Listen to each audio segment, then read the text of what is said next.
Broadcasting live from a frozen lake, this is The Monstrous Feminine, the podcast where horrible humans talk about horror. My name's Tyia, and I'm joined by my bloodsuckers, Mila, Louisa, and Zeba. And our last episode for Pride Month in Season 2 is Let the Right One In, directed by Tomas Alfredson. Before we get into the film, go ahead and follow us on Spotify, YouTube, or the Apple Podcast app. You can find all of our links on our Instagram at The Monstrous Feminine Podcast. In Let the Right One In, 12-year-old Oscar struggles with school bullies and family problems, but soon finds respite when he meets his new neighbour, Ellie. Oscar develops a crush on Ellie, and the two form a relationship. Murders around the town begin to pile up, and eventually Oscar learns that Ellie is actually a vampire. Luktar jag bättre?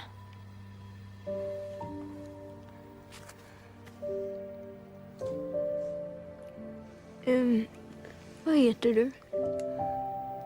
Eli. Vad heter du? Eli? Ja? Ja, Oskar heter jag.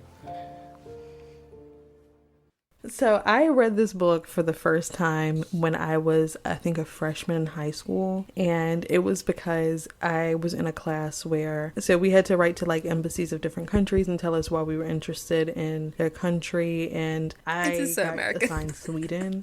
And yeah, I know, right? And so I was like looking up famous things from Sweden, and this book was one of the things that I saw, and I was like, cool, I'm gonna read it and put it in this letter. I did not put this in this letter, I'll tell you that much. I read this book and was horrified, and I was like, let me just go watch some Swedish movie or something. This ain't going in here. But this book, like the movie for this is a lot more tame than the book. Like in the book, the vampire character is like hundreds of years old, and the person who is their guardian is actually a pedophile who they allow to molest them in order to bring them people to kill, and they like explicitly describe some of the stuff in the book, and it's just very disturbing. You finished it? Yeah, I read the entire book. It's not a bad book, but it is a very weird concept, and there's like I think it's an Octavia Butler vampire book that also has like a similar stance of like, there's also a child vampire who's with like a pedophile who like brings them bodies and stuff to eat. And so I don't know if it's like somewhere in lore where that happened, but it was just a really bizarre thing to read at a young age. I was just, see, every episode I'm just like, here's how I traumatized myself when I was a child. I went into it thinking like, oh, this is going to be like just like a little creepy vampire book, but it was so bizarre. But I will say, like, the movie they made creepy without going into detail about all the different things that make it creepy. Like the guy who's her caretaker actually like does venture out and like try to molest other children and stuff. It's just weird. It's fucking weird. But anyway, the embassy of Sweden was really nice, and they sent me like a bunch of Swedish candy and stuff. That's really sweet. Whoa. And like a flag and like a t-shirt and stuff. It was so like sweet, especially because like the letter was really basic, because I was like, I can't put this book in here. So I think I wrote my like letter about like Ingmar Bergman or something in film, which also is very on brand with my Aquarius ass. I mean, not for Sweden, at least. That's like their Spielberg, you know? Yeah. I did think maybe I want to read the book, but now like maybe I'll give it a pass. I think the film is great at being quite slice of life in a way. And like you said, subtly dark and ominous and disturbing without showing too much. We had talked about like not our favorite films or the films that scared us most like a couple episodes back. This film doesn't scare me the most, but it's like one of the ones that does get under my skin the most. In like quite a subtle way. They also were a bit more realistic than like Twilight. A bit. A lot of Twilight slander this month. In this month of Pride? No. Why wouldn't you go to like Scandinavia if you're a vampire? That's fair. It just makes so much more sense. Why would you be chilling in Washington? The summertime in Washington is just simply not dark enough for that. I mean, in fairness, in Scandinavia, summertime is like 24 hours a day. Yeah, you would just go somewhere else during the summer. The Monstrous Feminine is on Apple Podcasts, so please go leave us a 5-star review and leave us a little message. If you do engage with our content, you might just get a shout out in our next episode as our Witch of the Week. This episode, our Witch of the Week, is from Ash Kent, who left us a 5-star review and said, "Love this podcast, really enjoyed their informed and opinionated analysis of horror films, their range of views, and their fun chat, which makes you feel a part of the conversation. This podcast made me love horror films so much more than I already did. I hope the podcast continues forever and ever, XX." I can tell you're from the United Kingdom because of the XX. It will last forever and ever because we're all vampires and we're all immortal. Yeah, so true, bestie. I hope you have a wonderful Pride Month, gay, straight, queer, and I'm so glad that we make you feel like you're part of the conversation. That's brilliant. That's our whole goal. We want this to be a big, fun, welcoming film club. So be sure to leave us your thoughts. If you follow us on Instagram and comment on our posts, we always see them.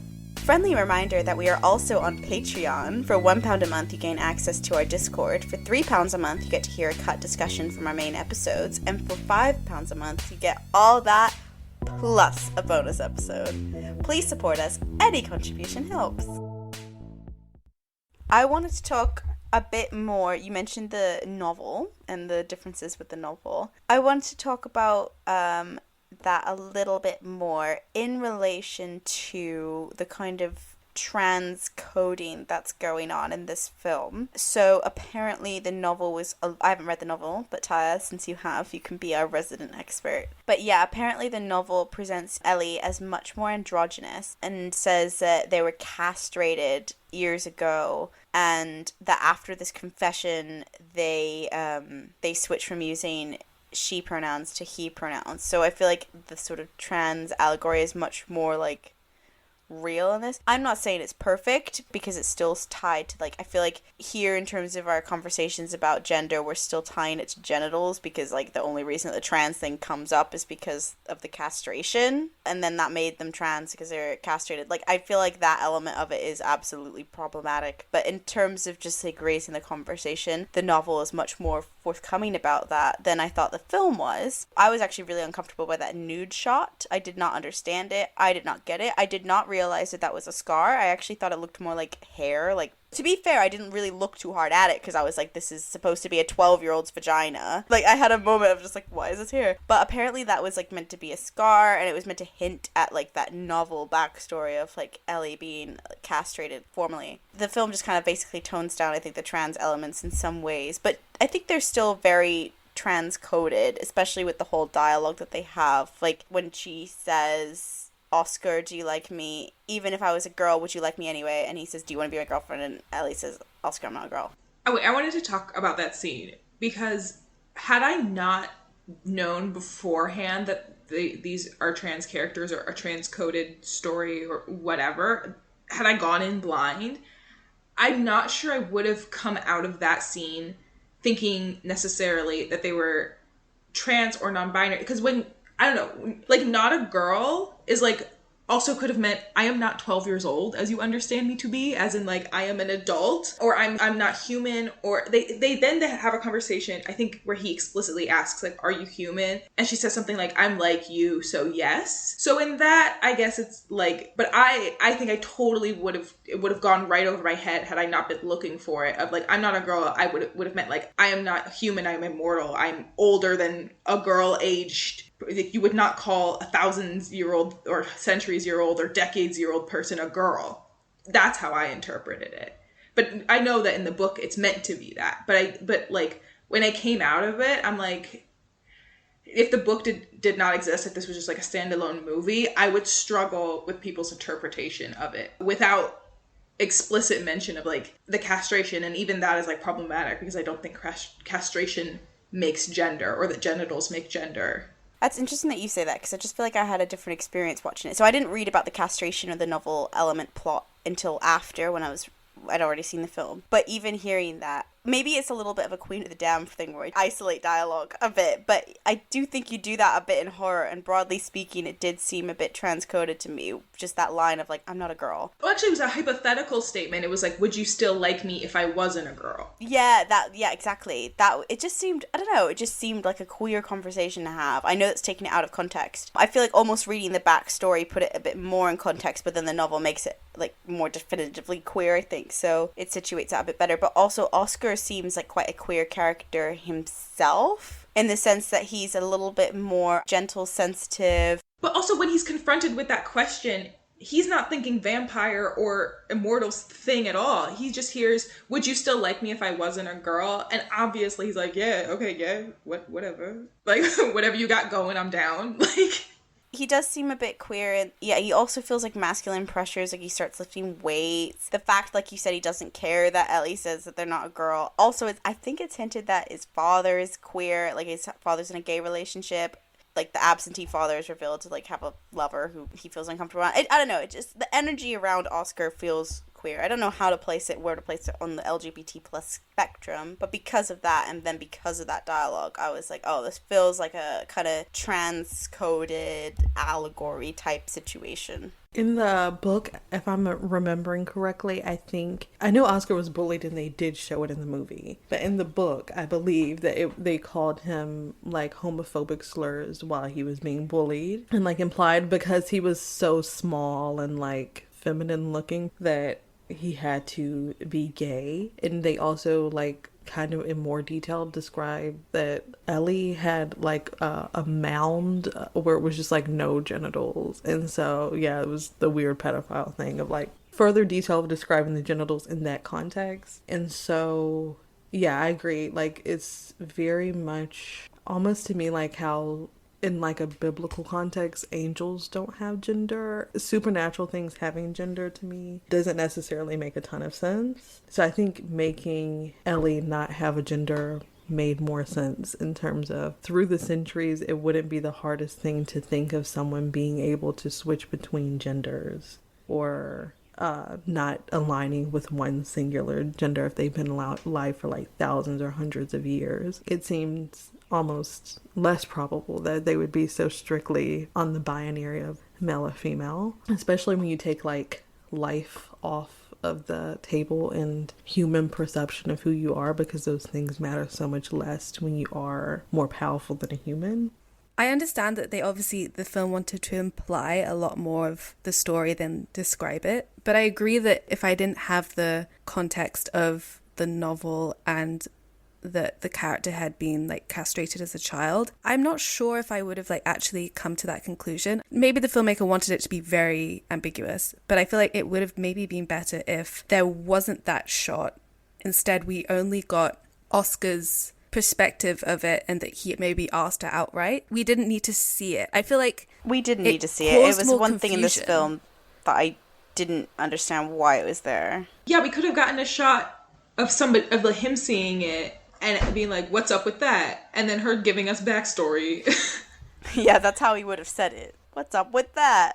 I don't know, it makes you like really speculate about like, did they do that to themselves? What happened? It doesn't imply the forced nature of it, which actually maybe is good, because then I can absolve myself of believing that like the transness of it is forced. Unless the point is that this is a young person, I mean not a young person, but like a person whose body they don't feel like secure in. But it's also that, like, at this point, we don't know how long that their body has been like that, if they've just embraced it. And this, like, I am not a girl identity is related to accepting what has happened. In the book, I'm pretty sure that the reason why Ellie presented as feminine is because it was the caretaker's preference. Oh, God. And so they just kind of like went along with it. But I believe they also explained to Oscar in the book that that is like how they've survived as like times became more modern, because they needed to feed on people. It would be easier for someone to bring them back the blood than for them to take down an adult. It's just such a strange arrangement that they have going. Like at one point he says like people are starting to notice that we live in the same apartment. Like what are you going to do about that? And it's like, yeah, in one sense, I understand that, like, you who present as a 12-year-old cannot go out and hunt all the time. But at the same time, you cannot be running around to different towns with a full-grown man who is your, like, caretaker. Like, people are going to start thinking, something weird's going on. Something weird is going on. And it's, like, it's strange to me that is never interrogated by the people around them. Yeah. Okay. So I just looked at the Wikipedia just to like refresh my memory a bit of the book. And also Hakan, the guy who was the caretaker, he actually was fired from his job because he was a teacher who had child pornography. Does she have the mind of a 12-year-old? That's the whole thing that I struggle with. It says she was turned into a child and stuck forever in the young mind and body of a child. That's what I was wondering, because I was like, this whole thing in this film, like, I can get on board with the romance, but I was like, only if I'm assuming that her development was frozen as a 12-year-old. I cannot vibe with the idea. I mean, that, then it's just like, Twilight.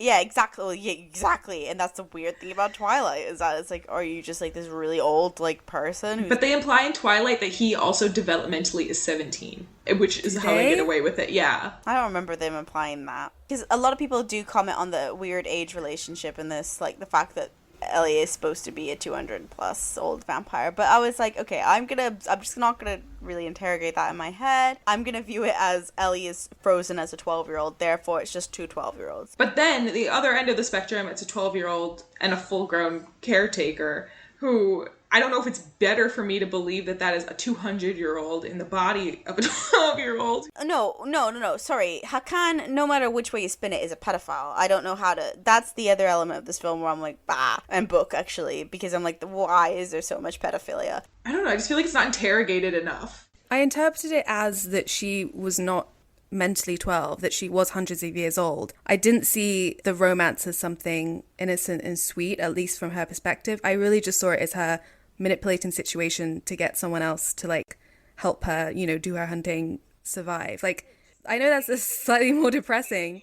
At the end of the book, they run off together, which is kind of bizarre, again, when you think about it, because Oscar is a child and Ellie is technically 212 years old. The film obviously had to cut a lot from the book, and I feel like it struggled to balance the darker themes of the book with like what it wanted to focus on, which is obviously like the relationship.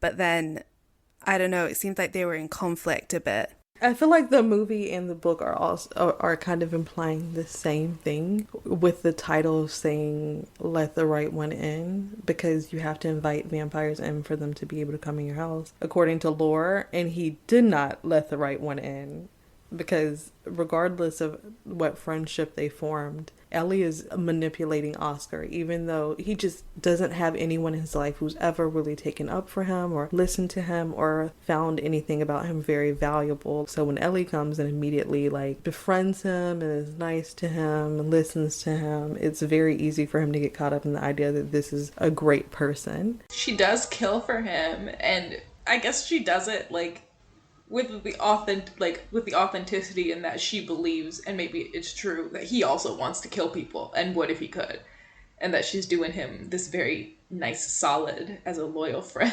I think he did have desires to kill in the books, though, or to some extent was like, yeah, would like watch violent stuff. But what I think the movie kind of, I mean, I would hate to say it, but I feel like they almost needed to explain the relationship with Hakan and Ellie, because it just seemed like, is he her father? Is he who turned her? Like, it just wasn't clear enough that he was like a creep. The movie almost made it seem like, I mean, I know this is not the case, but it almost seemed like she's the killer, she's in charge, that like her mind is not 12, and that she has manipulated him into whatever arrangement that they have, which is wrong, and like, but I don't think, like you said, I think they need to make the relationship more clear for that not to be what people come away with. He just found someone who is so vulnerable that they can have sort of this parasitic relationship.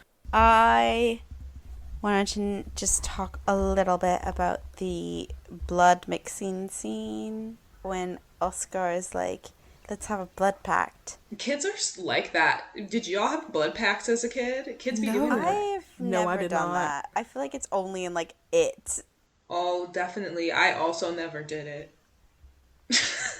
Zeba, you did it, didn't you? Of course I did it. I did it all. I feel like as a kid, I was like more susceptible to those kinds of activities.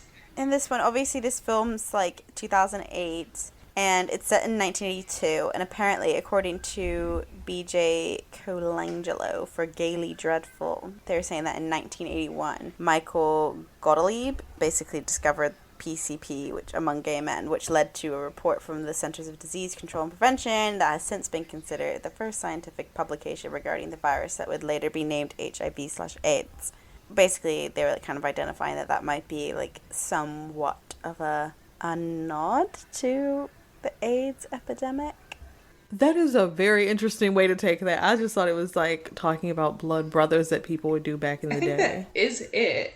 I think immediately though, I think especially in that time, but even now, when I see like things like that with like open wounds, immediately I think AIDS. I think that's just like the conditioning that we've had, like, because now we know where it comes from and how it spreads. I guess we noticed it in another vampire film that we did. Was it The Hunger? I think we become less and less attuned to those, like, I would even call it like a dog whistle. I don't even know. Those like subtle nods to AIDS, because we have PrEP, we have all kinds of drugs now to like handle before you have it and after you have it, and you can live a life with HIV and it's not like life ending as it was. But like, I think even still now, my brain is like, that's dangerous, don't do that. Like, that's immediately, it's not just like generally dangerous, like there's all kinds of diseases you can get that way, but my brain goes AIDS immediately.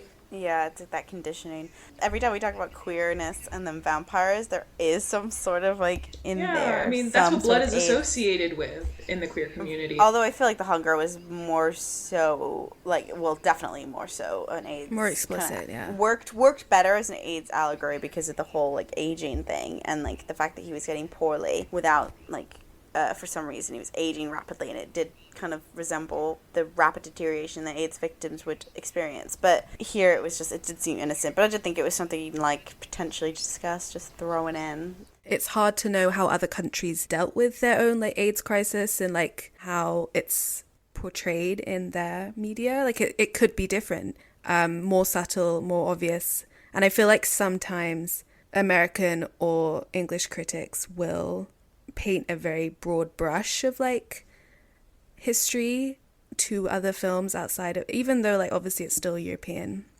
How countries handle things is very different than like how they're experienced. Like, I'm thinking we're in the pandemic now, and I imagine that there will be media that is a reflection of people's pandemic anxieties. They're making it now, and it'll be for probably the rest of our lives. People will make things even subconsciously, that like zombie films and things that just like remind you of like viruses, and we're definitely going to get that.